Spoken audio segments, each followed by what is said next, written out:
Over 2.7 billion people have smartphones and are usually social media users.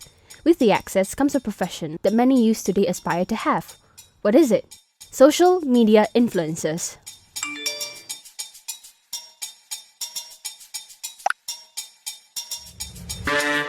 More and more followers of fashion appear to be under the influence of a new breed of opinion maker. 15 years ago, you really just looked at top-tier actors and actresses, entertainers, performers. Now you have influencers. Now, even your next-door neighbor could be cashing in on the big business of being an influencer.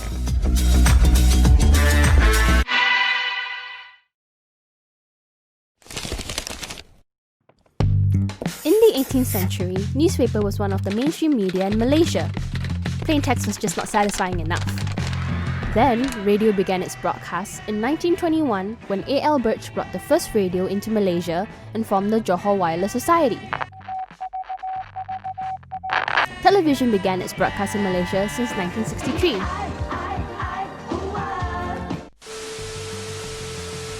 The advent of new media and the internet in 1990s changed the way Malaysians consume media. With new media, a two-way communication was established, and this allowed quick and immediate interactions between audiences and media producers.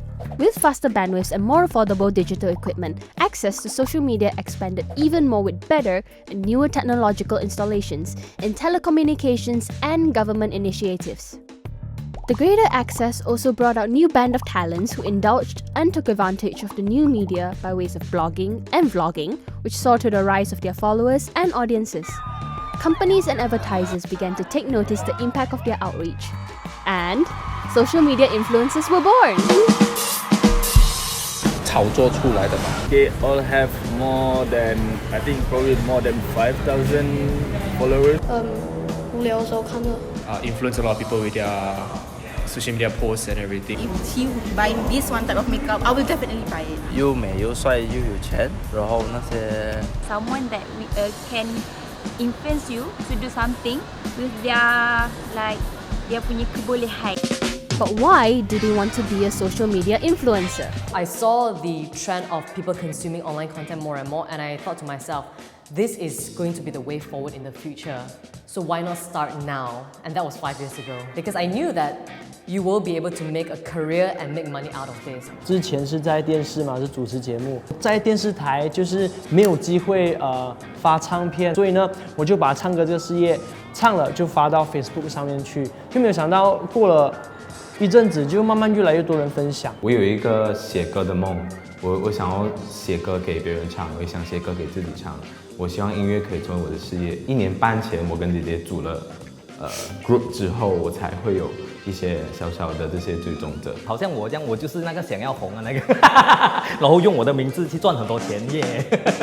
Every company have like their different style of categorizing all these influencers. So there is micro influencer 1 to 50k. We also have what we call as macro influencer, like 50k to around 100k. Then we have like alphas. Alphas would be like KOL, like those famous people where you always watch their stuff and whatnot. Society is indeed accepting of social media influencers, but is it considered a profession? 可能大家会觉得它不是一个专业，它就是一个让大家去发泄啊，或者是消遣的一个平台而已。现在已经算是一个专业了，因为它很红了，没有人否定它的存在，甚至是很多人在小学的时候填的那种志愿都是我要当 YouTuber， 所以它算是一个 professional。看到有个报章新闻是说。social media influencer 需要缴税。什么 YouTuber、Blogger， 或是通过社交媒体作为平台来介绍产品啊，这个收入超过了5000令吉，一律必须向这个内陆税收局那边申报。那如果我们缴税，那我们应该算一个正式的工作了吗？因为有收入啦，所以。是啊，不知道哎。We can't say that it isn't a legit profession because they earn money just like everybody else. There are companies running businesses for over 1,600 plus social media influencers. One of Asia's largest partners with YouTube was founded in Malaysia, which is Web TV Asia. Believe in this 3F mantra. The first F is fortune. So for a creator or influencer, right, the first F that they want is money. Fortune is money, right? So Web TV Asia helps creators to get the fortune.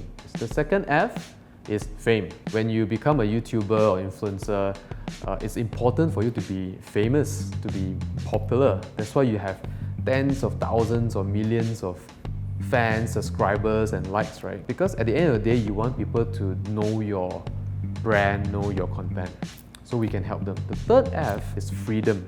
For us, we believe freedom of expression, freedom of creativity is very important. Well, to be honest, when I first started, there wasn't such a term. There's no such thing as an influencer or social media influencer. Even getting called that right now is something that I wouldn't say rather new to me, but it's a term that clients or brands like to use. In earlier times, the recognition of pioneers was found among the audiences. After that, the rise of Disney cartoon movies hit the wave of enthusiasm of characters. Of course, the most significant and well-known wave of idolism is adoring celebrities from pop songs, movie actors and actresses, or music bands. As digitalization comes in, influencers became a thing that everybody loves, especially the marketing industry. Marketing is always about evolving and knowing what your consumer likes. So previously the TV worked, radio worked, mainstream celebrities worked, but as time evolved, the relevance of social media as a touch point is becoming more important. So the influencer's role is there.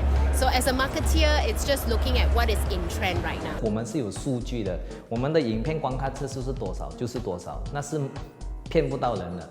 那么传统艺人的东西，你讲的是电视上的，那么电视上我可以看到收视率多少吗？我们正常人是看不到的我们讲报纸也好啦，那么报纸那边我们可以看到有多少个人看报纸嘛，也看不到的。As an influencer or what you like, probably the followers that follow you would also like. So then the reach is easier. Let's say you have 100,000 followers.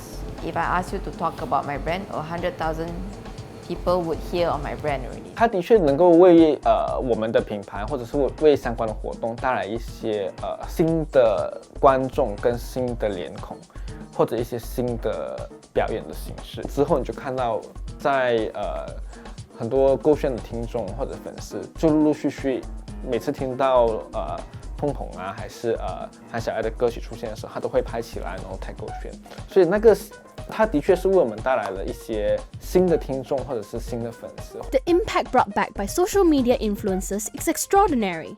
The fan base built is through listening and interacting with each other between social media influencers and their fans. This phenomenon results that this community looks a lot more like friendship instead of fanship. People love them, brands would use them, advertisements have them on screen. But the presence of social media influencers is seemingly threatening the sustainability of the work nature of the media that we used to have. Because right now, how they see us, they are in fact saving a lot of cost in a way. Back then, if you hire someone, you would hire a talent, let's say myself, you would have to hire a production team, you would have to hire a marketing team, you have to hire an agency, all these different people or companies that you have to engage with to create one thing. We are like 4 in 1. So technically you've got the talent, you've got the production team, you've got the marketing as well, obviously. Because when I post it on my social media platform, that's your marketing there. And then you don't even have to go through agent. You just come directly to me. So in a way, you're saving a lot of cost because we get to do everything.